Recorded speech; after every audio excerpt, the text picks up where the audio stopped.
Di sini saya lagi di kebun ya, kebun. Setelah melakukan pengemburan serta melakukan pengaplikasian itu kapur dolomit pada tanaman alpukat, baik tanaman durian juga. Jadi hanya dua jenis yang saya melakukan pengaplikasian kapur dolomit pada tanaman durian dan tanaman alpukat, yang dimana tanaman ini mulai drop bisa seperti ini. Oke, simak terus videonya dan bagaimana manfaat daripada kapur dolomit itu sendiri beserta kandungan unsur hara makro dan mikronya. Terima kasih. Assalamualaikum warahmatullahi wabarakatuh. Sampai jumpa lagi di channel saya, Rudian Putra. Saya baru selesai menebarkan ini ya, atau menabur kapur dolomit ke tanaman alpukat yang 2 bulan lebih ini pasca penanaman itu hari. Kenapa di sini saya melakukan penaburan kapur dolomit? Karena di sini tanahnya sudah mulai asam, sahabat ya. Ini tadinya banyak tanaman kayu, jadi saya berinisiatif untuk memperbanyak unsur hara, karena unsur haranya itu sendiri sudah mulai habis dengan tanaman kayu sebelumnya, sahabat ya. Dan di sebelah sana juga sudah saya kasih kapur dolomit, sahabat ya.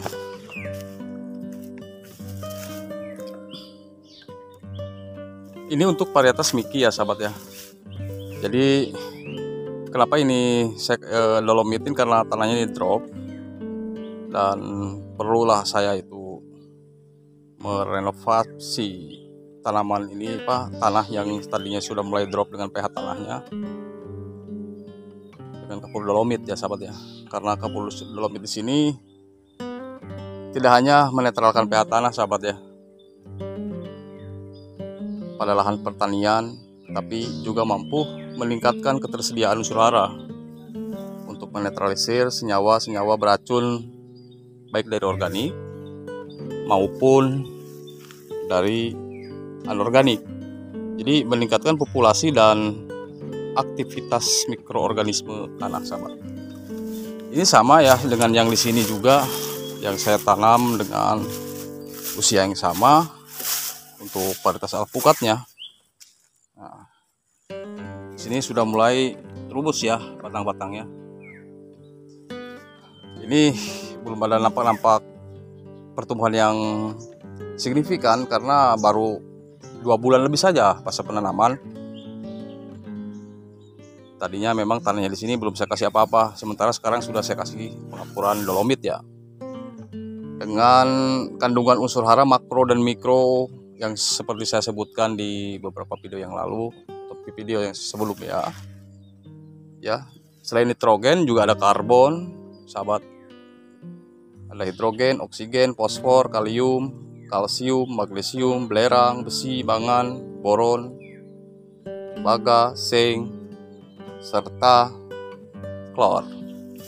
Jadi itu beberapa kandungan ya, kandungan unsur hara makro dan mikronya pada kapur dolomit di sini. Makanya tak heran ketika saya melakukan penanaman terus tanamannya ini mengalami drop ya, tidak ada nampak pertumbuhan signifikan dan daunnya seperti begini, ya otomatis saya harus mengambil inisiatif pengapuran dolomit.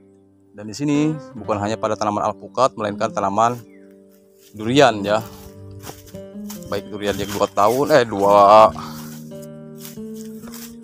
bulan pasca penanaman. Nah, kalau ini 1 tahun pasca penanaman dengan bibitan yang sama, tidak tinggi 50 cm atau 70 cm up. Jadi ini untuk varietas matahari sudah saya melakukan pengapuran dolomit. Nah, di sini juga yang 2 bulan itu hari pasca penanaman dan atasnya patah ya, tunas atasnya, tapi tidak apa-apa. Yang penting tidak patah bawah. Nah, di sini saya kasih pengaplikasian kapur juga, yang bertujuan tak lain itu adalah supaya tidak mudah kena penyakit gosong daun ya, sahabat ya, atau daun menguning dari melemahnya suatu pH tanah pada tanaman durian di sini.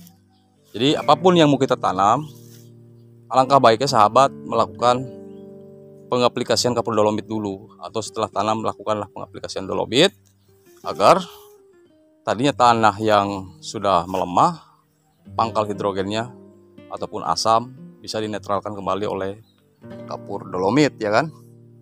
Jadi kapur dolomit di sini ya itu tak lain adalah hanya mampu meningkatkan ketersediaan unsur hara.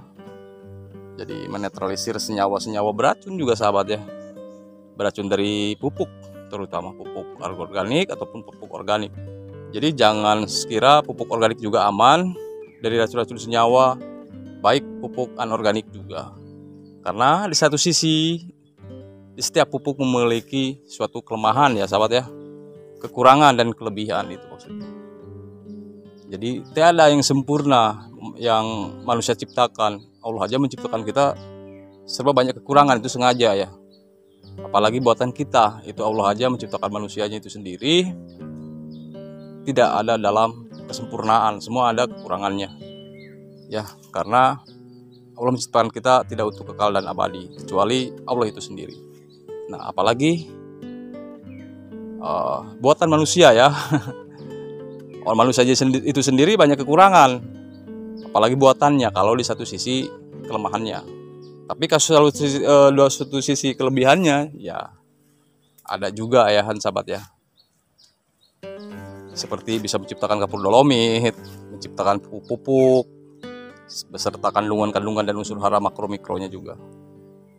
Oke, mungkin hanya itu saja tutorial seputaran tentang pengaplikasian kapur dolomit pada tanaman yang tanahnya mulai asam ya, dan bisa dibuktikan oleh ciri-cirinya ya. Tak perlu harus pakai pengukur atau alat digital ya. Bisa kita dilihat daripada tanaman itu sendiri mengalami bercak ya, ataupun ujung daun gosong atau daunnya terus menguning, tidak ada nampak-nampak signifikan pada tanaman. Oke, mungkin hanya bermanfaat, sampai di sini dulu. Terima kasih dan akhir kata, Assalamualaikum warahmatullahi wabarakatuh.